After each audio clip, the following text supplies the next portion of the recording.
Magandang hapon po. At ito po at aabutan na naman ako ng dilim. Sisimulan ko po sa isang panalangin. Maraming salamat, Diyos Ama, sa oras na ito na binigay mo, Panginoon. Ikaw ang nagdalaga na maibahagi ang iyong banal na salita at ito'y mabasa sa publiko upang aming marinig ang iyong banal na salita, sapagkat sabi mo nga, hindi lamang sa tinapay nabubuhay ang tao, kundi sa mga salitang namumutawi sa bibig ng ating Diyos. Salamat, Panginoon, at binigyan mo kami ng pagkakataon na marinig ang iyong mabuting balita. Hallelujah.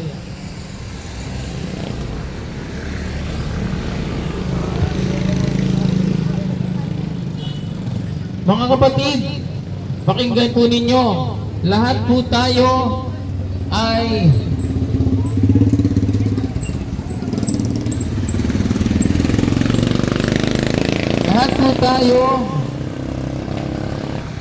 ay makasalanan. Walang sinuman ang pwedeng magmalaki. Walang sinuman ang nakaligtas sa kasalanan. Sabi ng Biblia sa Romans chapter 3 verse 23, sapagkat ang lahat ay nagkasala at hindi nakaabot sa kaluwalhatian ng Diyos. Inaamin ba natin na tayo ay makasalanan? Nagkasala laban sa Diyos? Kung haharap ka sa Diyos, kaya mo bang ipagtanggol ang sarili mo sa harapan ng kanyang kabanalan? Sapagkat ang kabayaran ng kasalanan ay kamatayan. Ang kasalanan ay may kaparusahan, kamatayan at walang hanggang paghihiwalay sa Diyos. Ngunit mayroong solusyon. Si Jesus. Sabi nga sa Romans chapter 5 verse 8, ngunit may magandang balita, hindi tayo iniwan ng Diyos. Sabi sa Roma 5:8, ngunit pinatunayan ng Diyos ang kanyang pag-ibig sa atin nang namatay si Kristo para sa atin noong tayo'y makasalanan pa. Ang tanong, nagtitiwala ba tayo sa ating Panginoong Yesus na siya ay namatay para sa atin kahit sa gitna ng ating kasalanan?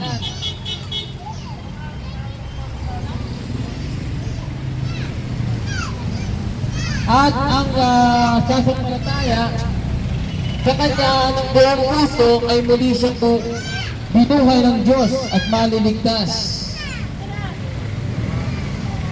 Tanong, handa ka bang ipahayag ngayon na si Jesus ang Panginoon ng iyong buhay? Sabi sa 2 Corinthians chapter 5 verse 17, kaya kung nakipag-isa ka kay Kristo at ikaw ay nakapag-isa na kay Kristo, isa ka ng bagong nilalang. Kaya pag tayo ay tumanggap sa Panginoon, tayo ay magiging bagong nilalang. Gusto mo lang iiwan ang iyong lumang buhay. Buhay ng hiwalay sa Diyos. Mga kapatid, ang tanong ay hindi kung mabait ka o kung tinatanggap mo. Ang importante ay tanggapin mo ang regalo ng Diyos